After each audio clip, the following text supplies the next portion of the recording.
Hello friends, I hope you all are doing great. तो आज हम एक न्यूमेरिकल क्वेश्चन कवर करने वाले हैं जो कि है टू पार्ट टैरिफ के ऊपर। तो इसमें डिमांड फंक्शन हमें सिंगल कंज्यूमर का गिवन है P is equals to 25 minus Q. Total cost हमें गिवन है 5 into quantity. The firm uses a two part tariff pricing strategy. Two part tariff क्या होता है? टू पार्ट टैरिफ मतलब कि आप प्राइजेस जो फर्म है वो दो तरह के लगाती है, जिसमें एक आता है पर यूनिट प्राइस कि हर एक यूनिट पे आपको कितना प्राइस देना पड़ेगा। दूसरा होता है फिक्स्ड फी कि एक एंट्री करने के लिए आपको ये फी देनी पड़ेगी, उसके बाद आपको गुड्स एंड सर्विसेज जितने आप परचेज करोगे उस हिसाब से आपको पैसे देने पड़ेंगे। ये जनरली देखा गया है, जैसे आप कोई अम्यूजमेंट पार्क में जा रहे हो, आप मतलब वहां पे अगर आप यू देखोगे तो आपकी एंट्री फी पहले वो ले लेंगे 500, 700, 1000, वो अलग अलग हैं। लेकिन वहां एंट्री करने के बाद कई बार होता है कि कई राइड्स इसमें आपकी कवर नहीं है, तो उन राइड्स पर अगर आपको जाना है तो आपको एडिशनल उसके चार्जेस देने पड़ेंगे। तो ऐसी स्ट्रैटेजी को हम कहते हैं टू पार्ट टैरिफ, जिसमें पहले फर्म आपसे एक फिक्स्ड फी भी चार्ज करेगी, उसके बाद पर यूनिट का जो प्राइस है वो भी चार्ज करेगी। ठीक है, तो इस क्वेश्चन में हमें डिमांड फंक्शन और टोटल कॉस्ट फंक्शन गिवन है। अब हमें निकालना है पर यूनिट प्राइस अगर फर्म होगी तो वो कितना चार्ज करेगी, उसका कौन सी फिक्स्ड फी, क्या फिक्स्ड फी फर्म सेट करेगी, और अगर देयर आर 50 आइडेंटिकल कंज्यूमर्स हैं तो फर्म का प्रॉफिट कितना होगा। तो ऐसे क्वेश्चंस को कैसे करते हैं, सो लेट्स गेट स्टार्टेड। तो हमें ये इंफॉर्मेशन गिवन है। सबसे पहले एक चीज बता दूं, यहाँ पे फर्म फिक्स्ड फी तो चार्ज करती ही है, प्लस वो पर यूनिट कॉस्ट या पर यूनिट प्राइस भी चार्ज करते हैं। ये जो पर यूनिट प्राइस है ना, ये हम मान सकते हैं कि ये जेन्युइन होता है, और फर्म जो है ना, ये जो प्राइस है ये वो सेट करती है जितनी एक फर्म को एडिशनल कॉस्ट आ रही है, यानी कि ये जो प्राइस होता है ना, ये मार्जिनल कॉस्ट के इक्वल होता है। जितनी फर्म को एडिशनल कॉस्ट आ रही है उतना ही वो प्राइस चार्ज करेगी। तो इस प्राइस को चार्ज करने में फर्म का कोई भी प्रॉफिट नहीं होता है।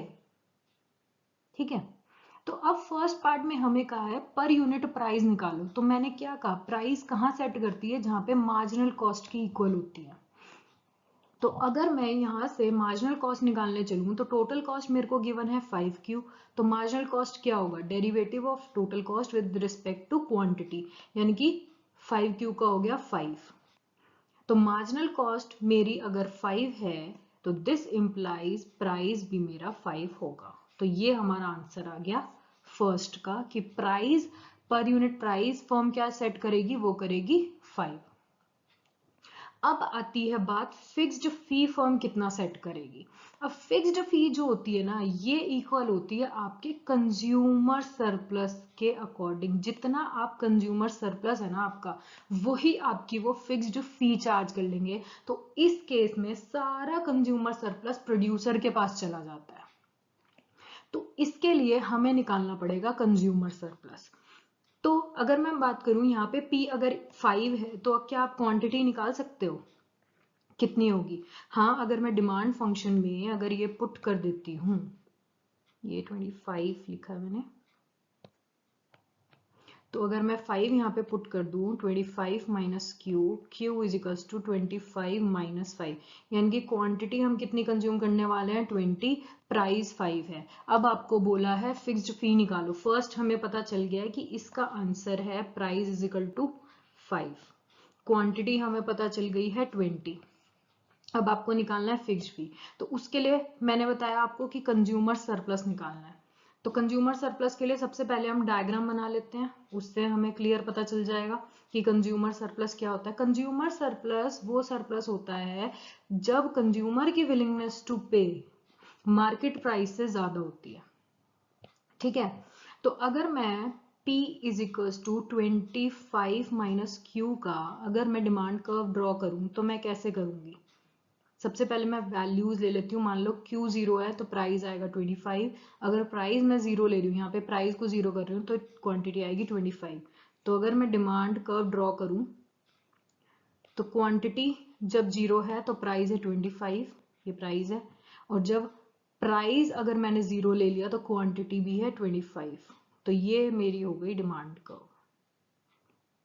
ठीक है, स्ट्रेट लाइन है 25। अब प्राइस और मार्जिनल कॉस्ट, या मार्जिनल कॉस्ट कर्व अगर मैं ड्रॉ करूं तो वो आएगी आपकी, मार्जिनल कॉस्ट कितनी आई थी 5। तो ये अगर मैं यूं ड्रॉ करूं तो ये मेरी मार्जिनल कॉस्ट कर्व है और ये 5 के ऊपर है। तो कंज्यूमर सरप्लस क्या होता है, area below the market, sorry below the demand curve and above the price, price है 5। तो ये जो एरिया है ये पूरा है कंज्यूमर सरप्लस भी कह सकते हो, बट इस केस में जब 2 पार्ट टैरिफ लगेगा तो ये कंज्यूमर सरप्लस ना होके ये आपकी फिक्स्ड फी हो जाएगी जो फर्म आपसे चार्ज करेगी। तो हमें इसका एरिया निकालना है। अब इसका एरिया क्या होगा, एरिया क्या होता है, एरिया ऑफ ट्रायंगल होता है half into base into height. ठीक है, तो बेस क्या है ये, अब इसके लिए मेरे को ये भी चाहिए। तो 5 प्राइस पे डिमांड कर्व कहाँ इंटरसेक्ट कर रहा था, यानी कि प्राइस जब 5 था क्वांटिटी कितनी थी हमने निकाला था। जब इस इक्वेशन में आप प्राइस को 5 पुट करोगे तो आपकी क्वांटिटी क्या आएगी 20। तो अब मैं एरिया निकाल सकती हूँ। तो area is equal to half base, base क्या ले रही हूँ मैं यहाँ से ये पूरा, तो 20 माइनस 0, हाइट क्या है ये वाली, तो 25 माइनस 5, इनको मैंने सब्ट्रैक्ट कर लिया 1/2 इंटू 20 इंटू 20, इसको मैंने सॉल्व किया तो ये आ गया 10 और 20 इंटू 10 हो गया 200, यानी कि फिक्स्ड फी जो यहाँ पे आई वो हमारी आई है 200 की। ठीक है, आई होप यहां तक कोई डाउट नहीं है। आगे चलते हैं। तो ये हमने निकाला 5, ये हमने निकाली 200। अब बात आती है कि अगर आपके पास 50 कंज्यूमर्स हैं जो कि आइडेंटिकल हैं, सेम है, जिनकी डिमांड का सबकी यही है, तो एक कंज्यूमर पे हमने निकाल दिया कि फिक्स्ड फी आप 200 चार्ज करोगे और पर यूनिट प्राइस आप 5 चार्ज करोगे। तो क्या फर्म को ये पूरा प्रॉफिट है? नहीं।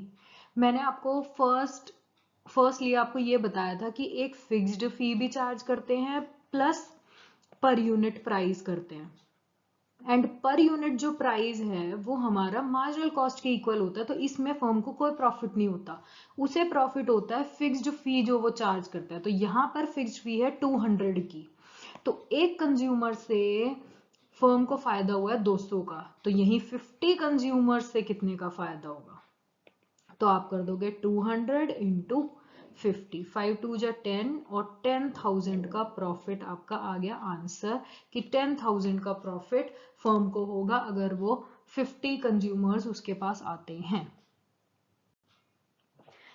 सो दैट्स इट, आज के लिए इतना ही। अगर कोई भी डाउट है प्लीज यूज कमेंट सेक्शन। अगर आपके पास कोई न्यूमेरिकल क्वेश्चन है जो आप चाहते हैं मैं वीडियो में कवर करूं तो आप वो भी बता सकते हैं कमेंट सेक्शन में, या फेसबुक पे मेरे को कमेंट कर सकते हैं इकोनॉमिक्स ट्यूटर पेज पे। And have a great day, bye bye.